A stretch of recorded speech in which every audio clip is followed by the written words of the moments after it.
दोस्तों, आपका इस चैनल पर फिर से स्वागत है। आज हम लोग सु- बाल विकास और शिक्षा शास्त्र भाग 5 में 30 प्रश्नों के सुपर 30 भाग 2 में हैं। और आज आप सभी की सीटीईटी की बेहतर तैयारी के लिए 30 प्रश्नों का सेट लेकर हम आए हैं और हम उस प्रश्न को बारी बारी से आपके बीच रखेंगे। आप इसके उत्तर को देने का प्रयास करेंगे। मैं बाद में आपको उत्तर बताता भी चलूँगा। तो सबसे पहला प्रश्न है, बच्चा दुनिया के बारे में अपनी समझ का सृजन करते हैं, किनका कथन था? कोहलबर्ग, गार्डनर, पियाजे, स्किनर। कोहलबर्ग, गार्डनर, पियाजे, स्किनर। आप लोग इसका जवाब देंगे। इसका सही जवाब है पियाजे। सही जवाब पियाजे है। बच्चा दुनिया के बारे में अपनी समझ का सृजन करते हैं, यह कथन है पियाजे का। ठीक है, हम लोग आगे चलेंगे। प्रश्न दूसरा है, संज्ञानात्मक विकास का सिद्धांत किसने दिया? अर्थात संज्ञानात्मक, बच्चों में जो संज्ञानात्मक विकास होता है उसका सिद्धांत किस शिक्षा शास्त्री या किस बाल मनोवैज्ञानिक ने दिया? ऑप्शन है, ए में ब्लूम, बी में पियाजे, सी में विलियम और डी में स्किनर। आप लोग इसका जवाब देंगे। इसका सही जवाब मैं आप लोगों को बता देता हूँ। इसका सही जवाब है पियाजे, यानी इसका आंसर जो है वो बी हो जाएगा। हम लोग बी पर टिक लगा देंगे, याद कर लेंगे। संज्ञानात्मक विकास का सिद्धांत पियाजे ने दिया था। ठीक है, अब हम लोग तीसरे प्रश्न की ओर चलते हैं। बाल केंद्रित शिक्षा के अंतर्गत डैश गतिविधियों पर बल दिया जाता है।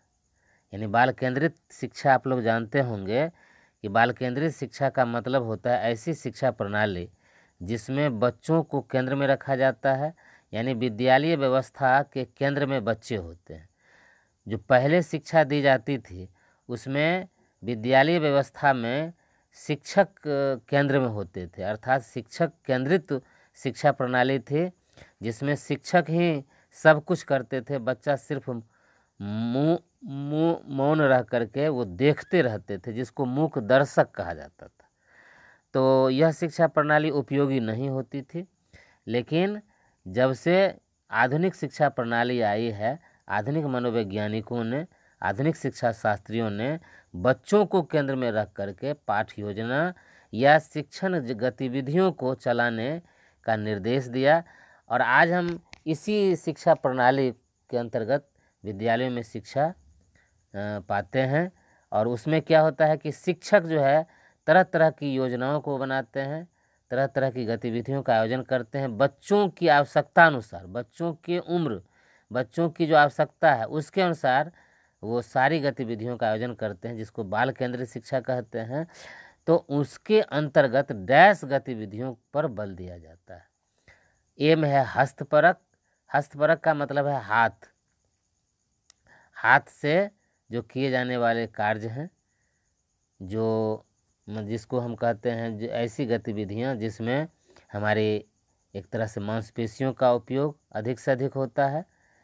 दूसरा है भावपरक। भाव का मतलब आप समझ रहे हैं कि ऐसी गतिविधियां जिसमें सिर्फ भावना है, जिसको हम देख नहीं सकते हैं। वस्तुपरक, विचारपरक। तो इसका सही जवाब है ए। इसका सही जवाब है, अर्थात सही जवाब इसका हो जाएगा हस्तपरक। यानी इसको मैंने टिक लगा दिया, आप इसको याद रख लेंगे, याद करेंगे। तो अब चौथे प्रश्न की ओर चलते हैं।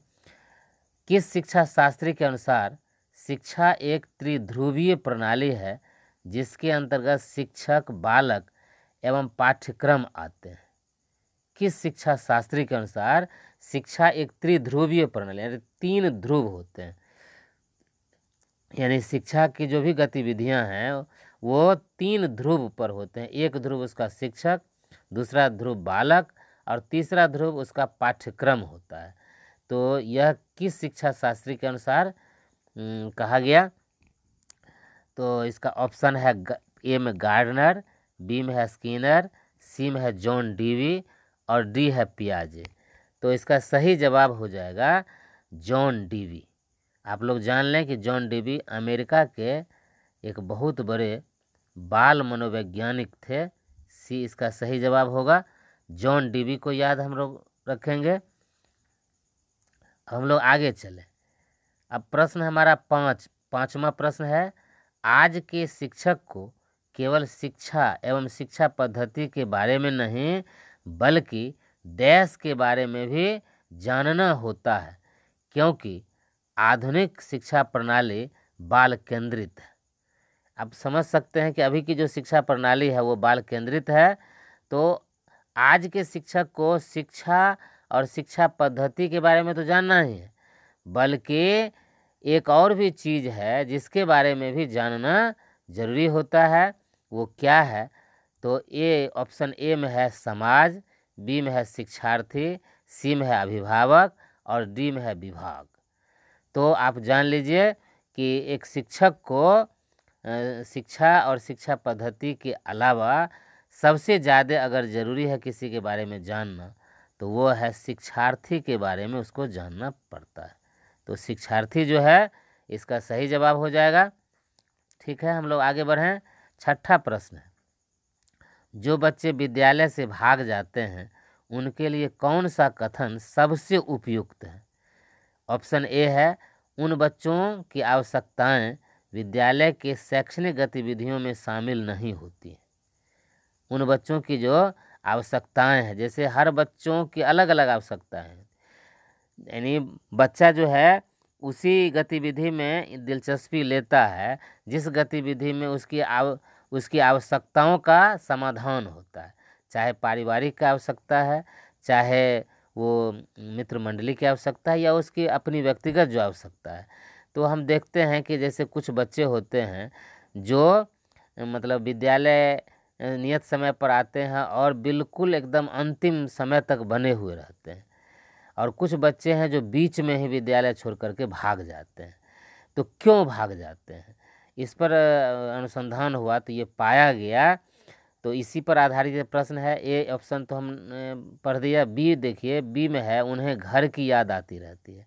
सी है उन्हें विद्यालय के बच्चे चिढ़ाते और परेशान करते रहते हैं। डी है उन्हें शिक्षकों से डर लगता रहता है। तो सबसे उपयुक्त इसका जो जवाब है वह ये जवाब है, सबसे उपयुक्त जवाब है कि उन बच्चों की आवश्यकताएं, किन बच्चों की आवश्यकताएं? जो बच्चे विद्यालय से भाग जाते हैं उन बच्चों की आवश्यकताएं विद्यालय के शैक्षणिक गतिविधियों में शामिल नहीं होती हैं। बिल्कुल ये जो है इसका सही जवाब है और इसको हम याद रखेंगे। अब इसका तर्क जान लें कि कैसे ये सही है। तो वास्तव में होता क्या है कि जिन बच्चों को विद्यालय की गतिविधि में मन नहीं लगता है वही बच्चे भागते हैं। अब मन नहीं लगने का मतलब है कि उनकी आवश्यकता कुछ है, परिवार में जो समस्या है, परिवार में जो स्थिति है, परिवार में जो भी मतलब माता पिता या मतलब परिवार के लोगों के बीच जो भी बातें होती हैं। अब जैसे मान लीजिए कि परिवार के लोगों ने उसको जोर बनाना पूछ दिया, लेकिन बच्चा देखता है कि उसके मन के मुताबिक या उसकी जो आवश्यकताएं हैं उसके मुताबिक पढ़ाई नहीं हो रही है, या उस पढ़ाई में उसकी समस्या का कोई समाधान नहीं है, तो बच्चा इंटरेस्ट नहीं लेता है और वो भाग जाता है। देखेंगे कि खेल में बच्चा ज़्यादा अभिरुचि लेता है, तो कहीं न कहीं वह जो पारिवारिक जो परेशानी है उस परेशानी में बच्चा वहाँ खेल करके विद्यालय में उस परेशानी से उन्मुक्त हो जाता है। अगर बहुत सारे निर्धन परिवार के बच्चे हैं जो परिवार में भी मतलब कुछ जटिल समस्याओं से जूझते रहते हैं और उनको विद्यालय की गतिविधियों में भी जटिलता है, घर पर भी डांट पड़ती है और विद्यालय में भी उनको डांट लगती है, तो वो बच्चे विद्यालय के माहौल से उब जाते हैं और घर के माहौल से थोड़ा अलग माहौल यानी विद्यालय का माहौल आनंददायी मिलता है, खेल खेल में पढ़ाई मिलती है, तो वो बच्चे भागते नहीं हैं। ठीक है, हम लोग 7वां प्रश्न की ओर चलें। बच्चे को कैसे पढ़ाया जाए, इस समस्या को सुलझाता है। यानी कौन सा विषय या कौन सा उसको कहते हैं कि क्षेत्र जो है इस समस्या को सुलझाता है कि बच्चे को कैसे पढ़ाया जाए। तो ए में है ऑप्शन है बाल मनोविज्ञान, बी में है शिक्षा शास्त्र, सी में है दर्शन शास्त्र और डी है मानव विज्ञान। तो सबसे इसका उपयुक्त जवाब है 7वां का ए होगा। ए में क्या है तो बाल मनोविज्ञान, यानी बाल मनोविज्ञान जो है वही बच्चे को कैसे पढ़ाया जाए इस समस्या का समाधान बताता है। क्योंकि हम क्या करते हैं बाल मनोविज्ञान में बच्चे के साइकोलॉजी को पढ़ते हैं, उनकी प्रवृत्ति को पढ़ते हैं, उनकी खासियत, किस उम्र में उनके अंदर कौन सा विचार चल रहा है, किस उम्र में उनकी कौन सी समस्या है। जब शिक्षक इसको जान लेते हैं और तब टॉपिक का चुनाव करते हैं, तब पाठ्य योजना का चुनाव करते हैं और पढ़ाने के तरीके का चुनाव करते हैं। तो ये जो है बच्चे को कैसे पढ़ाया जाए यह बाल मनोविज्ञान ही बताता है।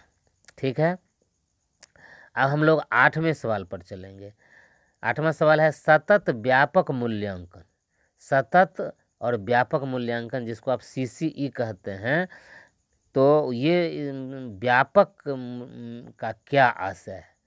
तो व्यापक का आशय ऑप्शन ए में है विस्तृत अध्ययन, बी में है शिक्षा का विस्तार, सी में है शैक्षिक और शैक्षिक पक्षों को शामिल करते हुए छात्रों की वृद्धि और विकास को परखने की योजना, और डी है कोई सही नहीं। तो यानी व्यापक का यहाँ पर सबसे सटीक जवाब, सबसे उपयुक्त जवाब है सी, शैक्षिक और शैक्षिक पक्षों को शामिल करते हुए छात्रों की वृद्धि और विकास को परखने की योजना।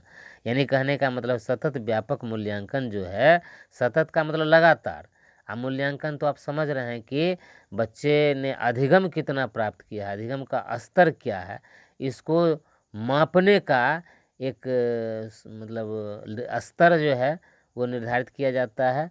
तो और इसमें व्यापक का मतलब होता है कि बच्चों का जो शैक्षिक और शैक्षिक जो पक्ष है उस तमाम पक्षों को शामिल करते हुए बच्चों में कितनी वृद्धि हुई या कितना विकास हुआ। तो इस विकास को परखने की जब योजना बनाई जाती है तो शैक्षिक और गैर शैक्षिक दोनों पक्ष जो इसमें, यानी इसको कहते हैं संज्ञानात्मक, भावात्मक और मनोक्रियात्मक, यानी उसके 3 पक्ष होते हैं। संज्ञानात्मक का मतलब होता है उसके ज्ञान की अभिवृद्धि यानी अधिगम में वृद्धि, और भावात्मक का मतलब हुआ उसके अंदर जो सांवेगिक जो विकास है वह हुआ, और मनोक्रियात्मक का मतलब हुआ कि उसके अंदर जो काम करने की क्षमता है, मतलब मांसपेशियों के उपयोग करने की जो क्षमता है, शारीरिक कार्य करने की जो क्षमता है, तो सभी पक्षों की सभी क्षेत्रों में कितनी वृद्धि हुई या कितना विकास हुआ, इसको मापने का एक जो है जरिया है सतत व्यापक मूल्यांकन। अब हम लोग 9वां प्रश्न देखेंगे। 9वां है डैश शिक्षा को प्रदर्शित करता है कि एक ही व्यवहार भिन्न भिन्न व्यक्तियों में भिन्न भिन्न परिणाम का कारण हो सकता है। यानी इसमें जो है कौन सी चीज़ है जो जैसे ऑप्शन में ए में है समाजशास्त्र, बी में शिक्षा शास्त्र, सी में मनोविज्ञान और डी में है बाल मनोविज्ञान। तो यानी इसमें चारों ऑप्शन में कौन सबसे सही है जो खाली स्थान में भराएगा, तो इसका जो सबसे सटीक जवाब है वो है डी, इसको हम लोग बाल मनोविज्ञान कहेंगे। डी जो है वो बाल मनोविज्ञान है, ये इसका सबसे सही जवाब। यानी बाल मनोविज्ञान ही शिक्षा को एक तरह से प्रदर्शित करता है कि एक ही व्यवहार भिन्न भिन्न व्यक्तियों में भिन्न भिन्न परिणाम का कारण हो सकता है। आप देखेंगे कि बच्चों में जो भिन्नता होती है वो भिन्नता के कई कारक होते हैं, आनुवंशिक गुण है, सामाजिक परिवेश है, आर्थिक कारण है, बहुत सारे कारण हैं। तो बाल मनोविज्ञान इन सारे कारणों के बारे में अध्ययन हमको कराता है। अब 10वां सवाल है, प्रश्न करने या उत्तर देने के संदर्भ में अध्यापक को बच्चे के साथ किसी भी प्रकार का भेदभाव नहीं करना चाहिए। बाल केंद्रित शिक्षण के किस सिद्धांत का परिचायक है। यानी किसी भी अध्यापक को, किसी भी शिक्षक को बच्चों के साथ प्रश्न करने या उत्तर सुनने के मौके के समय में भेदभाव नहीं करना चाहिए। मतलब किसी से हम ज़्यादा पूछ लेते हैं और किसी से हम कुछ भी नहीं पूछते हैं, ये भेदभाव हमें नहीं करना चाहिए। तो किस सिद्धांत के मुताबिक? प्रेरणा का सिद्धांत, लोकतांत्रिक सिद्धांत, व्यक्तिगत अभिरुचि का सिद्धांत, चयन का सिद्धांत। तो इसका सबसे सटीक जो जवाब होगा वह होगा लोकतांत्रिक सिद्धांत। यानी वर्ग में भी लोकतंत्र का पालन हमें करना है, सभी को उचित समय उचित प्रतिनिधित्व हमें देना चाहिए। तो 20 का सबसे सही जवाब होगा। 11वां है प्रगतिशील शिक्षा को विकसित करने में किनका विशिष्ट योगदान है? ए में है स्किनर का, बी में है वाइगोत्स्की का, सी में है पेवलॉव का और डी में है जॉन डीवी का।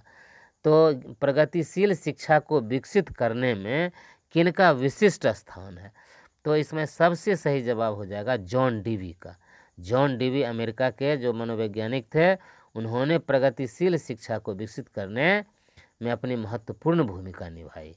अब आगे हमारा सवाल है 12वां, बच्चों में आलोचनात्मक सोच एवं तार्किक कौशल विकसित करने का काम किस शिक्षा के अंतर्गत होता है? ए में मॉन्टेसरी शिक्षा, बी में मानवतावादी शिक्षा, सी में संरचनावादी शिक्षा और डी में है इनमें से कोई नहीं। तो बच्चों में आलोचनात्मक सोच एवं तार्किक कौशल विकसित करने का काम किस शिक्षा के अंतर्गत होता है? तो इसका सबसे सही जवाब हो जाएगा 10वां का बी, मानवतावादी शिक्षा। अब है 13वां है एक साधन के रूप में मस्तिष्क के कितने रूप हैं? एक साधन के रूप में मस्तिष्क के कितने रूप हैं? 1, 3, 4, 2। एक मस्तिष्क के 3 रूप होते हैं और एक साधन के रूप में मस्तिष्क के 3 रूप होते हैं, इसको हम लोग जान लें। 14वां है प्रगतिशील शिक्षा के अंतर्गत अनुशासन बनाए रखने के लिए बालकों की स्वाभाविक प्रवृत्ति को ए में है दबाना चाहिए, बी में दबाना नहीं चाहिए, सी में कभी दबाना चाहिए कभी नहीं और डी है उपर्युक्त में से कोई सही नहीं। तो प्रगतिशील शिक्षा के अंतर्गत अनुशासन बनाए रखने के लिए बालकों की स्वाभाविक प्रवृत्ति को दबाना नहीं चाहिए, यानी 14वां का हो जाएगा बी। यानी बिल्कुल हमारा जो है यही सही है, 14वां का बी होगा। इसको इस तरह से टिक लगा देंगे। आगे हम लोग चलते हैं। 15वां है प्राथमिक शिक्षा के सार्वभौमिकरण के अंतर्गत किस कक्षा समूह के बच्चों की निःशुल्क और अनिवार्य शिक्षा का प्रावधान किया गया है? यानी प्राथमिक शिक्षा का सार्वभौमिकरण जिसको कहते हैं यूनिवर्सलाइजेशन ऑफ एलिमेंट्री एजुकेशन, यानी हर दरवाजे पर प्राथमिक शिक्षा चली जाए, मतलब कहते हैं एजुकेशन फॉर ऑल। तो इसी के अंतर्गत हर 1 किलोमीटर के क्षेत्र में एक प्राथमिक विद्यालय या एक जो है मतलब विद्यालय को खोलने की योजना सरकार के द्वारा बनाई गई। तो इसी योजना के अंतर्गत तो प्राथमिक शिक्षा का सार्वभौमिकरण के अंतर्गत जो आता है क्लास, वो कहाँ से कहाँ तक आता है? तो ए में है 1 से 8, बी में है 1 से 5, सी में 1 से 10, डी में है 1 से 12। तो इसमें जो है आप लोग याद रखिएगा कि इसका 1 से 8 तक के जो बच्चे, वर्ग 1 से वर्ग 8 तक के जो बच्चे होते हैं उनके लिए प्राथमिक शिक्षा अनिवार्य मानी गई। यानी कोई भी व्यक्ति है जिस माने उसको एक तरह से लोकतांत्रिक अधिकार है और सरकार का ये कर्तव्य भी है, जिसको हम लोग शिक्षा अधिकार अधिनियम 2009 के मुताबिक भी इसको पढ़ते हैं। बाद में सरकार ने इसको इस अधिनियम में लाया भी। यानी वर्ग 1 से लेकर 8 तक के बच्चों को निःशुल्क प्राथमिक शिक्षा देने की मतलब एक तरह से योजना है सरकार के पास। तो इसका सही जवाब हो जाएगा ए। ठीक है, 16वां प्रश्न है सर्व शिक्षा अभियान के अंतर्गत कौन सा नारा दिया गया है? आप लोग जानते होंगे इसको, विद्यालय सरकारी विद्यालय के बोर्ड पर लिखा हुआ भी देखेंगे। सब पढ़ें सब खेलें, बी में है सब पढ़ें सब लिखें, सी में है सब पढ़े सब बढ़े, डी में है उपर्युक्त में से कोई सही नहीं। तो आप लोग इसको बहुत आसानी से इसका जवाब दे सकते हैं। इसका सही जवाब हो जाएगा सी। सी हो जाएगा सही जवाब। सब पढ़े सब बढ़ें, ये इसका जवाब होगा। ठीक है, आगे हम लोग चलें। 17वां सवाल है, मध्याह्न भोजन स्कीम की शुरुआत किस राज्य से हुई? आप लोग जानते होंगे कि मध्याह्न भोजन जो स्कीम शुरू हुई थी वह भारत के एक ऐसे राज्य से शुरू हुई थी जो दक्षिण भारत में है। और एक तरह से आप को मैंने कुछ संकेत दिया, फिर ऑप्शन पर विचार करते हैं। ए में है बिहार, बी में है उत्तर प्रदेश, सी में है गुजरात, डी में है तमिलनाडु। तो इसका सही जवाब क्या हो जाएगा? आप लोग दें जवाब। इसका सही जवाब हो जाएगा डी, तमिलनाडु। यानी तमिलनाडु में मध्याह्न भोजन की शुरुआत सबसे पहले हुई थी। उसके बाद 17वां सवाल है, शिक्षा का अधिकार अधिनियम लोकसभा में कब पारित हुआ? तो 17वां सवाल है, ए में है 4 अगस्त 2008 में, बी में 5 सितंबर 2010 को, सी है 4 सितंबर 2009 को, और डी है 4 अगस्त 2009 को। तो 17वां का सबसे उपयुक्त जवाब होगा डी। डी होगा। और डी क्या है? तो 4 अगस्त 2009 को शिक्षा अधिकार अधिनियम लोकसभा में इसी दिन पारित हुआ था। अब 18वां सवाल है, बुद्धि अमूर्त विचारों के संदर्भ में सोचने की योग्यता है, किनका कथन है? ये कथन बहुत प्रसिद्ध है कि बुद्धि अमूर्त विचारों के संदर्भ में सोचने की योग्यता है। तो अब इसका ऑप्शन है 18वां का, ए में है स्टर्न का, बी में है एल.एम. टर्मन का, और सी में है पिंटर का, और डी में है वुडवर्थ का। तो इसका सही जवाब जो हो जाएगा वो क्या हो जाएगा? तो वुडवर्थ का हो जाएगा, डी इसका ऑप्शन सही है। फिर आगे हम लोग चलते हैं। 19, एक कारक सिद्धांत के प्रतिपादक कौन थे? ए में है बीने टर्मन स्टर्न, बी में है वुडरो थॉमसन, सी में है हेनमॉन, और डी में है वेसलर। तो 19वां का सबसे सही जवाब हो जाएगा ए हो जाएगा इसका सबसे सही जवाब, और बीने टर्मन स्टर्न, एक कारक सिद्धांत के प्रतिपादक। ठीक है, आगे चलते हैं। 20वां सवाल है, प्रतिदर्श सिद्धांत के प्रतिपादक कौन थे? बहुत ही महत्वपूर्ण प्रश्न है। प्रतिदर्श सिद्धांत कई बार पूछा भी है। तो ए में है स्पीयरमैन, बी में है थॉर्नडाइक, सी में है जे.पी. गिलफोर्ड, और डी में है थॉमसन। यानी प्रतिदर्श सिद्धांत के प्रतिपादक जो थे वो कौन थे? तो थॉमसन थे। डी इसका सही जवाब हो जाएगा, थॉमसन। आगे हम लोग चलें। गार्डनर के अनुसार कितने प्रकार से बुद्धि का वर्णन किया गया है? गार्डनर के अनुसार बुद्धि कितने प्रकार के हैं? तो 4 प्रकार के, 7 प्रकार के, 8 प्रकार के, 3 प्रकार के। यानी ए में 4 प्रकार से, बी में 7 प्रकार से, सी में 8 प्रकार से, डी में 3 प्रकार से। तो 21वां का सबसे सही जवाब हो जाएगा यानी 8 प्रकार से। बुद्धि के 8 प्रकार माने गए हैं गार्डनर के अनुसार। ठीक है, सी इसका जवाब हो जाएगा। अब 22वां है, फ्लूइड तथा क्रिस्टलाइज्ड सिद्धांत के प्रतिपादक कौन थे? फ्लूइड और क्रिस्टलाइज्ड, ए में है आर.बी. कैटिल, बी में हावर्ड गार्डनर, सी में बीने, डी में थॉमसन। तो इसका सही जवाब हो जाएगा आर.बी. कैटिल। आर.बी. कैटिल इसका सही जवाब होगा, फ्लूइड तथा क्रिस्टलाइज्ड सिद्धांत के प्रतिपादक। 23 में है, सूचनाओं का संकेतन किस घटक का महत्वपूर्ण अंग है? सूचनाओं का संकेतन जो है, ए में है ज्ञानार्जन घटक का, बी में है उच्च घटक का, सी में निष्पादन घटक का, और डी में उपर्युक्त में से किसी का नहीं। तो इसका हो जाएगा सबसे सही जवाब हो जाएगा निष्पादन घटक का, यानी इसका सी जवाब हो जाएगा।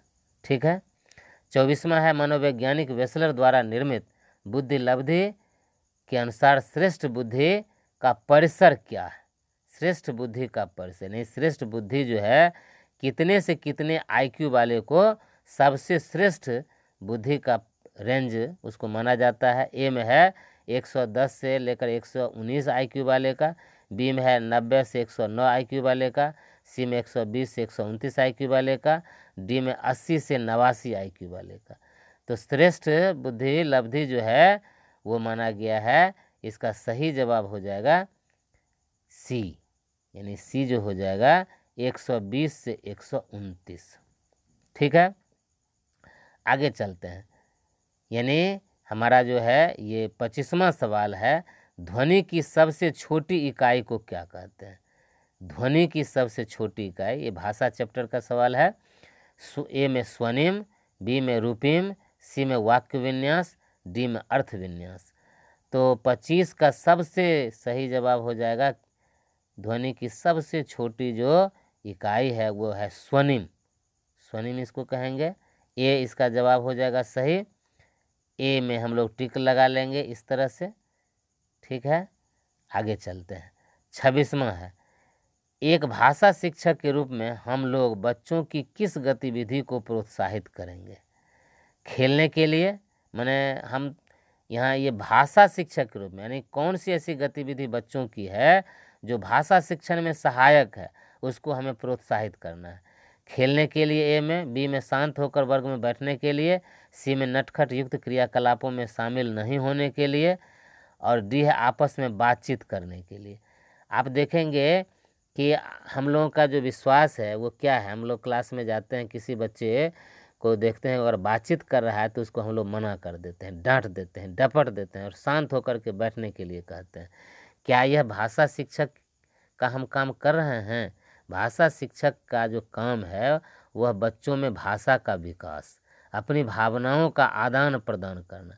अब जैसे कोई बच्चा है, घर पर किसी घटना के बारे में वो दूसरे बच्चे से बात कर रहा है, अपनी टूटी फूटी भाषा में बात कर रहा है, दूसरा बच्चा भी उसी घटना के बारे में कुछ कह रहा है, और हम लोग जा कर के क्लास में उसको डांट देते हैं, डपट देते हैं और शांत होकर बैठने के लिए कहते हैं। तो क्या होता है कि बच्चे की भाषा का जो विकास था, वो चल रहा था विकास, बातचीत के दौरान वो रुक जाता है। तो हमें क्या प्रोत्साहित करना चाहिए? आपस में बातचीत करने के लिए। अगर कोई बच्चा आपस में बातचीत कर रहा है, इसका मतलब उसका भाषा का विकास हो रहा है। तो इसका सही जवाब हो जाएगा डी हो जाएगा। इसको हमें प्रोत्साहित करने की आवश्यकता है, आपस में बातचीत करने के लिए। 27वां है, भाषा विकास के किस सिद्धांत के अनुसार बच्चे अपने परिवार तथा आस पड़ोस में प्रयोग की जाने वाली भाषा को नकल के माध्यम से सीखता है? किस सिद्धांत के अनुसार बच्चे जो है अपने आसपास की जो भाषा है वो नकल के सिद्धांत या नकल करके सीखता है? ए में है बेंड्यूरा का सिद्धांत, बी में है परिपक्वता का सिद्धांत, सी में अनुकरण का सिद्धांत, और डी है अनुबंधन का सिद्धांत। तो इसमें इसका सही जवाब हो जाएगा बेंड्यूरा का सिद्धांत। ए हो जाएगा इसका सही जवाब। ठीक है, आगे बढ़ते हैं। 28 है, भाषा विकास को प्रभावित करने वाले किस कारक के अनुसार यदि एक साथ अधिक संतानें उत्पन्न होती हैं तो उनमें भाषा का विकास विलंब से होता है? आप ये देखेंगे जिस परिवार में जुड़वा बच्चे होते हैं, एक साथ यदि बच्चे हैं, तो अगर एक बच्चा तुतलाता है दूसरा बच्चा भी देखेगा कि वो भी तुतलाने लगता है। एक बच्चा अगर सही ढंग से नहीं बोल पाता है, दूसरा बच्चा भी उसका नकल करने लगता है। तो ये जो है भाषा विकास को प्रभावित करता है। एक ही साथ कई बच्चे अगर जन्म लेते हैं या छोटे छोटे उस परिवार में कई बच्चे हैं तो आपस में नकल करके वो भाषा का विकास करते हैं। तो ये है संवेगात्मक तनाव, द्विभाषावाद, बहुजन्म, और डी है स्वास्थ्य। इसका सबसे सही जवाब हो जाएगा बहुजन्म, यानी ये उस परिवार में बहुत सारे बच्चे का जन्म हो गया जिसके चलते भाषा की समस्या उस परिवार में होगी या भाषा को विकसित होने में थोड़ा समय लगेगा। 29वां सवाल है, खाली स्थान है, डैश चिंतन का मुख्य तत्व है। क्या है चिंतन का? आप लोग देखेंगे चिंतन भाषा चैप्टर का सवाल है, और उसमें चिंतन जो चैप्टर है उसमें बताया जाता है कि किसी भी समस्या, कोई भी व्यक्ति जो है उसके जीवन में अगर किसी भी तरह की समस्या आती है तभी वो चिंतन के लिए प्रेरित होता है और तब वो समस्या समाधान की ओर बढ़ता है।